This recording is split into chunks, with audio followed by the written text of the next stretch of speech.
Sir, आज मैं इस सदन में ये मांग रखता हूं कि जैसे इंडियन वोटर के पास राइट टू इलेक्ट है, वैसे ही राइट टू रिकॉल भी होना चाहिए। अगर देश का मतदाता अपने नेताओं को हायर कर सकता है तो वो नेताओं को फायर करने की शक्ति भी उसे मिलनी चाहिए। Sir, right to recall is a mechanism that empowers the voters to de elect a नेता representative before the tenure ends if he fails to discharge his or her duty. Sir, हम MP MLA चुनते हैं, उसके बाद अगर वो काम ना करे, अपने वादे भूल जाए, जनता से दूर हो जाए, तो 5 साल तक इंतजार करने के अलावा जनता के पास कोई ताकत नहीं है। कोई इंटरिम प्रोविजन नहीं, कोई अकाउंटेबिलिटी नहीं, कोई परफॉर्मेंस रिव्यू नहीं, कोई करेक्टिव ऑप्शन नहीं। चुनाव से पहले नेता जनता के पीछे और चुनाव के बाद जनता नेता के पीछे।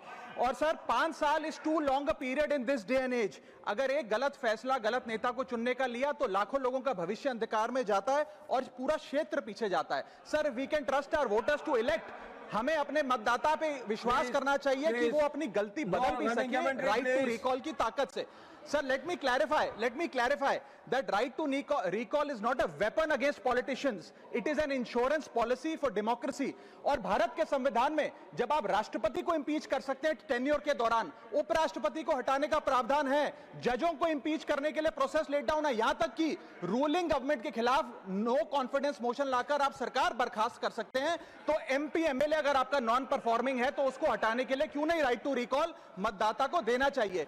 दुनिया की 24 से ज्यादा डेमोक्रेसीज में राइट टू रिकॉल का मैकेनिज्म लागू है, जिसमें यूएस, कनाडा, स्विट्जरलैंड जैसे देश है। मैं आपको उदाहरण देता हूं सर, कैलिफोर्निया में गवर्नर क्रिस डेविस नाम के नेता 2002 में चुने गए। उनके कार्यकाल में मैसिव पावर कट हुए, एनर्जी क्राइसिस हुआ, बजट की मिसमैनेजमेंट और गन शूटिंग की वारदातें हुई। उसके चलते 1.3 मिलियन कंस्टिट्यूएंट्स ने एक पिटीशन साइन करके दी कि इन्हें रिकॉल किया जाए। वहां के चुनाव आयोग ने रिकॉल वोट कराया 7 अक्टूबर 2003 को और 55% मतदाताओं ने वोट किया कि इस नेता को बर्खास्त किया जाए। ग्रे डेविस को हटाया गया और आर्नल्ड श्वार्ज़नेगर को वहां पे गवर्नर बनाया गया। सर, मैं बता दूं कि हिंदुस्तान में भी इसका प्रेसिडेंट है। कर्नाटक, मध्य प्रदेश, महाराष्ट्र और राजस्थान में रिकॉल मैकेनिज्म ग्राम पंचायत के स्तर पे लागू है और ग्राम सभा के लोग मतदाता वोट करके उन्हें वापस बुला सकते हैं। सर, लेकिन इसका मिसयूज ना हो, इसलिए हमें सेफगार्ड्स भी बनाने पड़ेंगे। एक थ्रेशोल्ड रखना चाहिए कि 35 से 40% मतदाता अगर साइन कर दे तभी राइट टू रिकॉल वोट करवाया जाए।